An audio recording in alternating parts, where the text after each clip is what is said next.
100 सोने के सिक्के और बीरबल। बादशाह अकबर के शासनकाल में बीरबल की बुद्धिमत्ता अद्वितीय थी, लेकिन अकबर का बहनोई उससे बहुत ईर्ष्या करता था।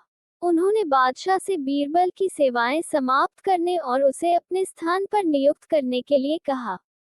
उन्होंने पर्याप्त आश्वासन दिया कि वह बीरबल से अधिक कुशल और सक्षम साबित होंगे।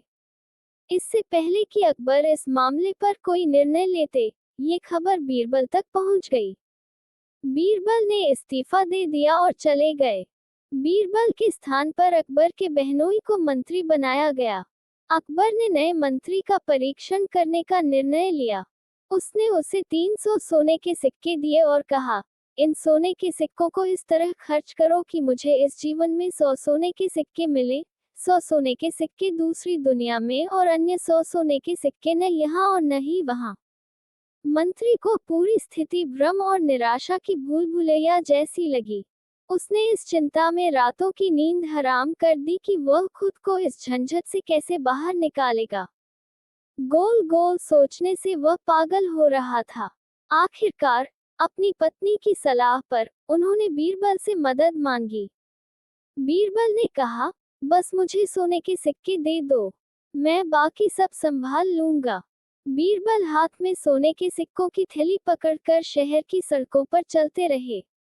उसने देखा कि एक अमीर व्यापारी अपने बेटे की शादी का जश्न मना रहा था। बीरबल ने उन्हें 100 सोने के सिक्के दिए और विनम्रतापूर्वक झुककर कहा, बादशाह अकबर आपके बेटे की शादी के लिए आपको शुभकामनाएं और आशीर्वाद भेजते हैं। कृपया उनके द्वारा भेजा गया उपहार स्वीकार करें।